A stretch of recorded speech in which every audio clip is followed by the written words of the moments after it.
আসসালামু আলাইকুম গাইস। তো অনেক দিন পর আবার আসলাম বসুন্ধরা সিটিতে। এই মুহূর্তে আমি আছি বসুন্ধরার সামনে।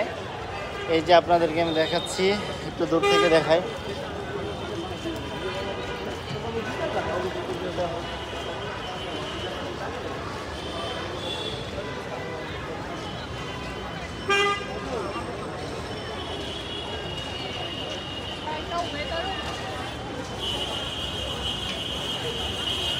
তো খুবই ভালো লাগতেছে।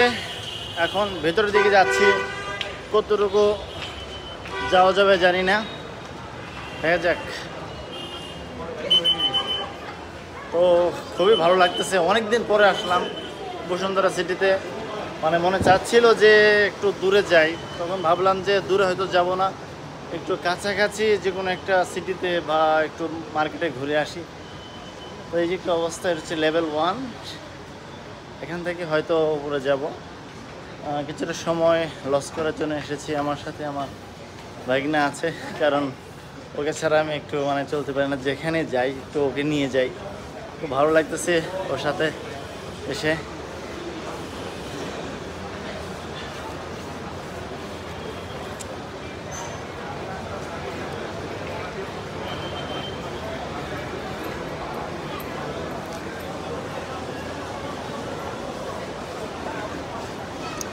তো খুব ভালো লাগছে আসলে, কি বলবো, এটা হচ্ছে অসম্ভব।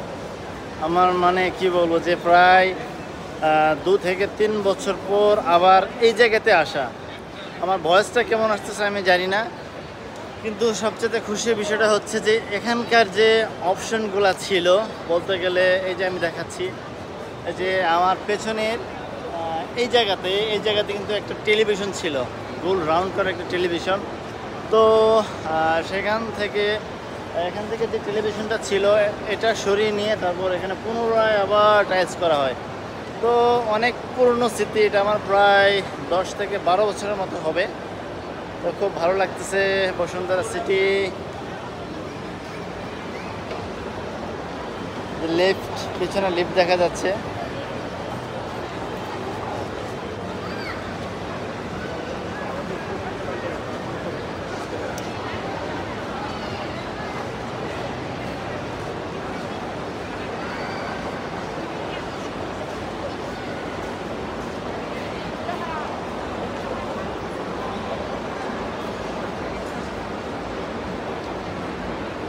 তো যারা যারা এখনও আসতে পারেন নাই, অবশ্যই আসবেন বসুন্ধরা সিটিতে। তো খুব এক্সাইটিং একটা ব্যাপার। আমার খুবই ইচ্ছা ছিল এখানে আসবো, সময়ের অভাবে বা সময়ের স্বল্পতার কারণে আসা হচ্ছিল না। লাস্ট সিদ্ধান্ত নিলাম যে হয়তো যমুনা ফিউচার পার্কে যাব, নাহলে বসুন্ধরা সিটিতে আসবো। তো চলে আসলাম বসুন্ধরা সিটিতে, এই পাশে।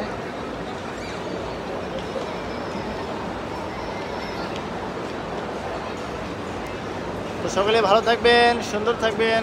আসসালামু আলাইকুম।